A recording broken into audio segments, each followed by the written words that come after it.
하나님이 창조하신 사람과 동물의 차이점은 여러 가지가 있는데 그 중에서도 가장 큰 차이점은 언어라고 할 수 있습니다. 사람의 언어와 동물의 언어는 의사소통 방식에서 본질적인 차이를 보입니다. 인간 언어는 의지적이고 창조적이고 쌍방향적인 반면 동물의 언어는 본능적이고 단방향 한쪽으로만 흘러가는 그런 경향이 있습니다. 또한 인간 언어는 복잡한 문법과 추상적인 개념 표현이 가능하지만 동물의 언어는 주로 감정 표현이나 단순한 정보 전달에 국한되고 맙니다. 이것은 하나님의 형상을 닮아 창조된 존재인 인간이 가지는 특성으로 관계 속에서 존재하시는 하나님이 사람을 관계적 존재로 만드셨기에 가능한 것입니다. 그런데 오늘 본문 속에는 하나님의 형상을 닮아 서로 대화하며 소통하던 인간이 결국 죄를 저지르는 데에도 한 마음이 되어 소통함으로 하나님 주신 선물을 마음대로 사용하여 결국 징계를 받게 되는 것을 보게 됩니다. 바로 바벨탑 사건인데요. 오늘은 이 바벨탑 사건으로 인하여 하나님 온 민족을 흩으시고 그리고 그 흩어진 민족 가운데 다시금 하나님의 백성을 준비하시는 그 하나님의 계획을 말씀으로 살펴보고자 합니다. 먼저 창세기 11장을 크게 단락을 나누면 1절부터 9절까지 바벨탑을 지은 인간에 관한 내용이고 10절부터 마지막 절까지는 셈의 자손의 계보에 관한 내용으로 기록되어 있습니다. 첫 번째 단락에서는 이렇게 시작합니다. 온 땅의 언어가 하나요 말이 하나였더라 라고 하며 온 인류가 원래는 하나였음을 말하고 있습니다. 앞장의 노아의 방주 사건 이후 온 인류를 물로 심판하신 하나님은 노아의 자손을 통해 또다시 인류를 온 땅에 흩어지게 하셨고 앞장 10장에서는 처음 인간에게 명령하신 대로 그들이 생육하고 번성하여 땅에 충만케 함을 보게 됩니다. 그리고 서서히 각 민족으로 분화되어 갔으며 10장 5절과 20절, 31절에는 그 족속대로 언어 역시 이미 나뉘고 있었음을 암시하고 있습니다. 그러나 여전히 사람들은 각 지역의 방언과 민족의 방언에도 불구하고 의사소통은 가능한 수준이었는데 이들은 동방으로 서서히 옮기다가 신할 평지를 만나 거기에 거류하게 됩니다. 거기서 서로 의사소통하며 자 이제 벽돌을 만들어 굽고 역청으로 진흙을 대신하여 탑과 성읍을 건설하자라고 함께 이야기하게 됩니다. 그 목적은 두 가지입니다. 하나는 탑 꼭대기를 하늘에 닿게 하여 자신들의 이름을 내는 것이고 또 다른 하나는 온 지면의 흩어짐을 면하자는 것입니다. 첫 번째 목적인 탑을 건설하는 것은 인간의 죄악된 모습인 교만을 잘 보여주는 것으로 피조물인 인간이 하나님처럼 높아지려 하고 스스로 그 신의 자리에 하나님의 자리에 오르려는 것이죠. 두 번째 목적인 성읍을 건설하는 것은 온 지면의 흩어짐을 면하자는 것입니다. 창세기 1장 28절에 하나님이 생육하고 번성하여 땅에 충만하라, 땅을 정복하라 라는 그 명령에 정면으로 반박하는 것이며 인간의 편의를 위해 하나님의 뜻을 거스르는 것이다 라고 할 수 있죠.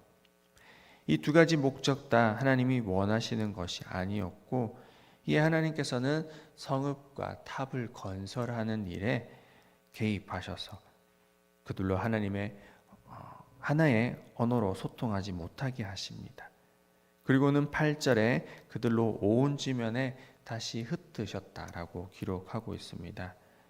하나님의 형상을 닮아 창조된 인간이 서로 소통하기 위해 관계 속에서 살아가기 위해 언어가 너무나도 중요하였는데 이 일로 말미암아 인간의 죄악으로 말미암아 그 언어적 소통은 깨어졌고 결국 관계도 깨어지고 말았습니다.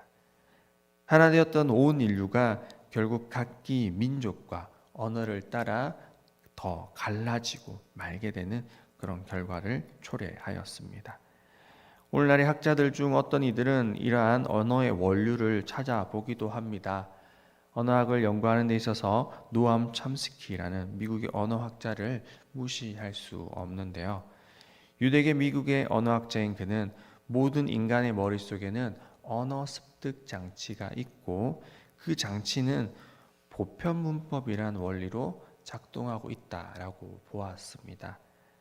그의 연구의 목적은 언어를 설명할 수 있는 단 하나의 언어적 틀이 있으며 그 언어적 틀에 따라 각기 개별로 언어가 분화되어 있다는 것을 설명하는 것이었습니다. 그리고 그 틀을 이해한다면 언어를 완벽하게 설명할 수 있다라는 것이죠. 하지만 연구를 하면 할수록 그 틀은 보이지 않았고 그는 평생에 걸쳐 자신이 주장했던 논문을 끊임없이 수정해야만 했고 그 틀은 점점 복잡해져만 갔습니다. 언어를 설명하는 단 하나의 틀은 여전히 찾아낼 수가 없습니다. 하나님이 흩으신 언어 속 단어와 문법 체계 등을 다시 하나로 만든다라는 것이 상당히 어렵다라는 것이죠. 요즘엔 인공지능이 발달함에 따라 컴퓨터가 언어를 배우게 만들고 대화하는 것도 가능해지게 되었는데 사람들이 기대하는 것은 언젠가 서로가 대화할 때 인공지능이 번역해주고 소통하는데 문제가 없어지는 그런 것을 기대하지만 그것은 불가능에 가깝습니다. 언어학에서 말하는 그 단 하나의 틀을 여전히 찾지 못하였고 언어를 과학적으로 분석하는 것도 쉽지 않은 데다가 궁극적으로는 하나님께서 소통하지 못하게 하신 것을 다시 인간이 가능케 한다라는 것이 불가능하기 때문입니다. 요즘 아이들은 언젠가 번역 앱이 나오고 인공지능이 다 해결해 줄 거라고 생각하며 영어를 배우는데 소홀히 하는데 언어를 안다면, 언어학을 이해한다면 절대 할 수 없는 생각입니다. 어찌됐든 하나님은 인간으로 하여금 서로 다른 언어를 쓰게 만드셨고 그 목적은 교만한 인간으로 하여금 낮추시는 것이었고 또 다른 하나는 그들로 다시금 흩어져서 온 땅에 충만하게 되는 것이었습니다. 여기서 우리가 알 수 있는 것 한 가지 더는 하나님은 우리가 흩어지길 원하신다라는 것입니다. 처음 인간을 창조하시고 온 땅에 충만하라 명령하신 하나님은 그때나 지금이나 우리가 온 땅에 퍼지는 일에 적극적이길 원하십니다. 우리 모두는 모이기에도 힘써야 하지만 흩어지는 일에도 힘써야 합니다. 사도행전에서 날마다 모이기에 힘쓰고 부흥하고 있던 초대교회를 하나님께서는 스데반 집사님의 그 순교로 말미암아 깨뜨리셨고 흩어진 안디옥에서 마침내 그리스도인이라 불리게 되었습니다. 그리고 각 나라에 흩어진 그리스도인들로 말미암아 온 로마 제국에 복음이 전달되어졌고 마침내 오늘날에 이르러서까지 우리에게까지 복음이 전달되어졌습니다. 흩어지는 일이 없었더라면 우리가 복음을 받아들일 기회조차 없었을 것입니다. 그러나 하나님께서는 탑과 함께 성읍을 무너뜨림으로써 온 인류를 흩어지게 하셨고 온 땅에 충만하게 하셨습니다. 오늘 우리도 이 일에 힘써야 할 것입니다. 주일날 교회에 모이는 데 힘쓰는 것뿐만 아니라 각 가정으로 혹은 각 사랑방으로 흩어지는 데에도 힘써야 합니다. 그리고 하나님의 복음이 필요한 곳으로 더 나아가 저 믿지 않는 이들이 있는 열방으로 흩어지는 일에도 선교하는 일에도 힘써야 합니다. 이제 온 인류가 각 대륙마다 어디에나 다 퍼져 있으니 창세기에 나온 그 땅에 충만하라 라는 명령은 완수되어졌고 이제는 더 이상 지킬 필요가 없다라고만 생각한다면 우리는 잘못 이해하고 있는 것일 수도 있습니다. 하나님이 원하시는 것은 언어가 달라 서로 통하지 않는 이들이 하나님 나라의 백성이 되어 하나님을 찬양하는 일에 한마음이 되는 것이기 때문입니다. 우리에게 주신 그 명령을 잊지 않고 우리는 그 흩어져 복음 전하는 일을 늘 감당하기 위해 노력해야 할 것입니다.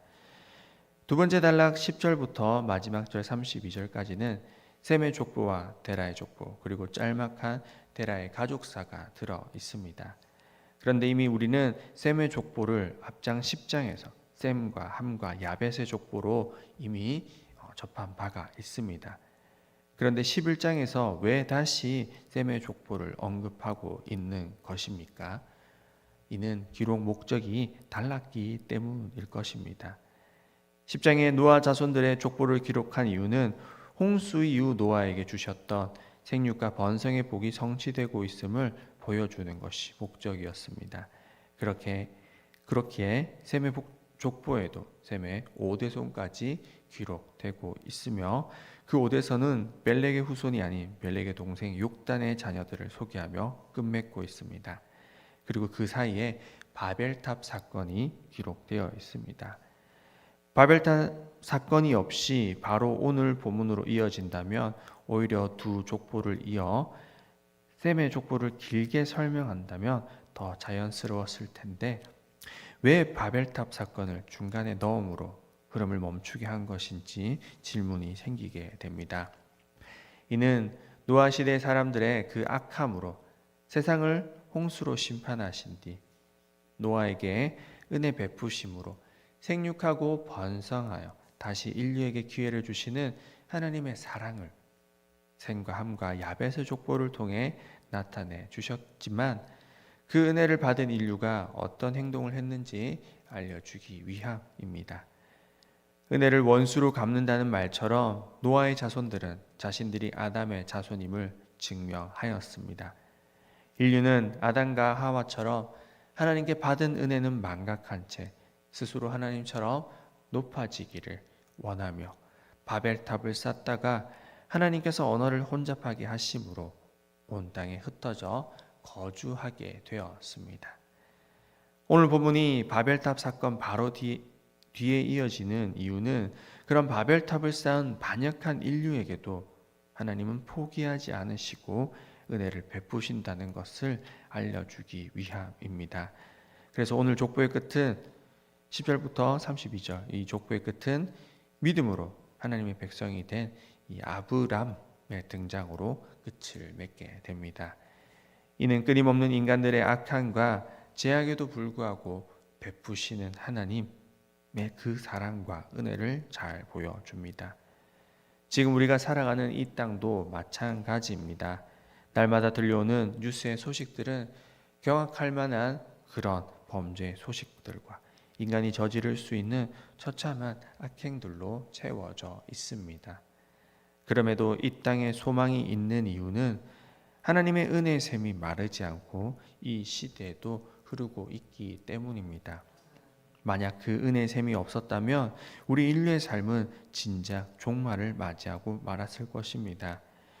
인간의 끊임없는 죄악에도 그들을 홍수와 같은 심판으로 멸망시키지 않으시고 홍수 이후 바벨탑 사건과 같은 큰 반역의 사건에도 그들을 이제는 더 이상 완전히 멸하지 않으시고 언어만 바꾸신 하나님은 이제 한 사람 아브람을 통하여서 새로운 은혜의 길, 구원의 길을 준비하고 계심을 11장을 통하여 우리는 확인할 수가 있습니다. 결론입니다. 오늘 말씀 가운데 우리는 하나님의 형상을 닮아 서로 대화하며 소통하던 인간이 그렇게 지어졌던 우리가 결국 죄를 저지르는데도 한 마음이 되어 소통함으로 결국 하나님께서 주신 선물을 마음대로 사용하여 징계를 받게 됨을 보게 되었습니다. 탑을 쌓음으로 하나님처럼 교만하려 하였고 성읍을 건축함으로 온 땅에 충만하라 명령하신 하나님의 뜻에 반하는 죄를 지은 이들을 하나님은 언어가 달라지게 하시고 그들로 흩어지게 만드셨습니다. 그들의 크나큰 죄악에도 불구하고 이제는 더 이상 그들을 완전히 멸하지 않으시고 도리어 셈의 족보에서 한 가정을 선택하셔 하나님의 은혜의 길, 구원의 길을 완성하는데 아브라함을 준비하고 있음을 우리는 보게 됩니다. 은혜의 하나님은 죄인된 우리로 하여금 그 죄로 말미암아 다 멸망케 하지 않으시고 길을 만드시고 하나님의 구원의 약속을 경험하게 하시는 분임을 우리는 기억하며 살아가야 할 것입니다.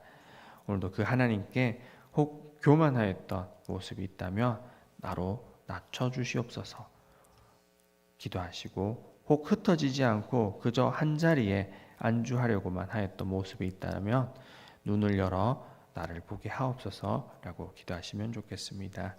그리하 했을 때 하나님 기뻐하시는 나의 삶, 하나님의 명령에 순종함으로 복을 누리는 그런 우리 모두의 삶이 되리라 믿습니다. 오늘도 은혜 하나님을 의지하며 살아가는 그런 아름다운 신앙의 삶을 사는 저와 여러분이 되길 간절히 바라고 소원합니다.